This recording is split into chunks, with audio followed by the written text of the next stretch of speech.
here at the Nanjing Youth Olympic Games, and you're in the position of chef de mission for the Australian team. Obviously you attended 3 Olympics, Barcelona, Atlanta and Sydney, and coming back here must be a very different experience for you. Can you talk a little bit about the difference between being here as the chef and as an athlete previously? Yes, it's really quite a different role. When I was an athlete, I was a lot more selfish, let's say, and very, very focused on my events. Coming back as chef, the main thing is it's really opened my eye to how much organisation goes into an Australian team.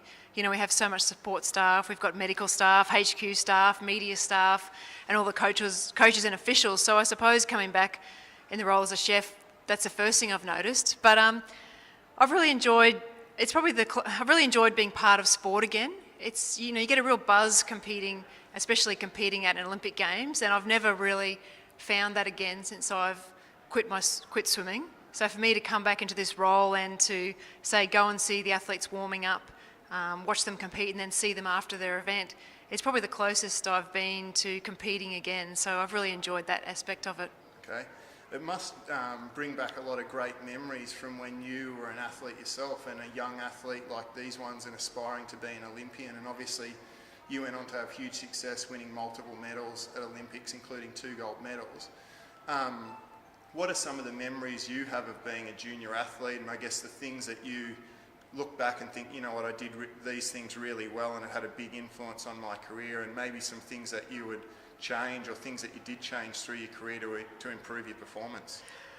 Yes, I mean, so many thoughts go through my head when you ask that question, but for me, being at the Olympics and in a village atmosphere, I always loved that. It was a real buzz. I made my first Olympics when I was 18, so I was close to the age of the kids here on the team, and I was certainly a lot more distracted than what I was at later games. So that's something I definitely would change, and something that you learn from experience. For example, in Barcelona, my first Olympics, I caught a bus into the city with another swimmer, Samantha Riley, and we bought some bicycles at a department store, and we rode them home through the streets of Barcelona, and then we rode them in the village and downstairs and things, and that was crazy. I don't know why. You know, looking back, you know, I don't know why I did that. It wasn't really the most focused thing to do when you're aiming to an Olympic medal.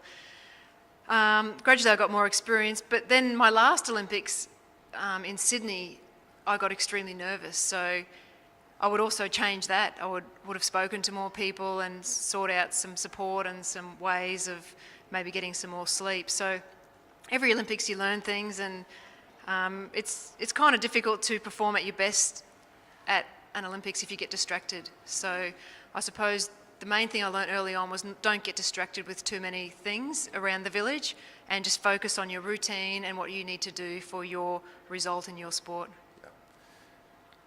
What about early coaching? When you were obviously coming through the ranks, you've talked about having a couple of coaches, including Scott Volkers. Yeah. What were some of the positive coaching influences that your coaches had over your as an athlete? Yep.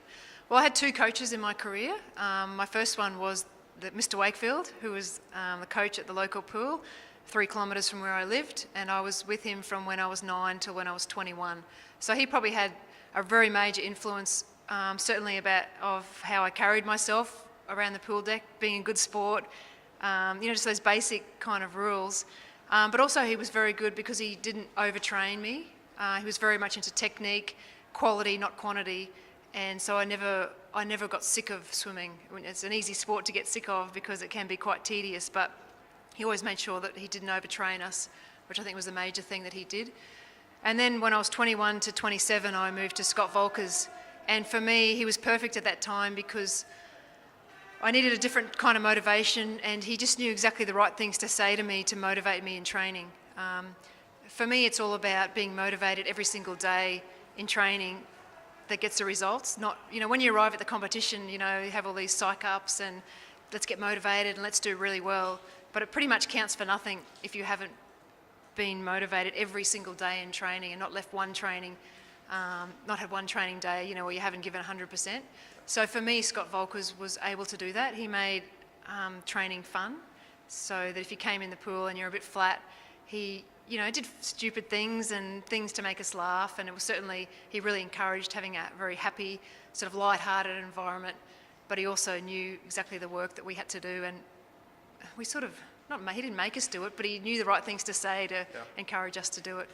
And you've talked about the importance of Scott in terms of the motivation and having a fun environment and an environment where you want to train and you want to get better.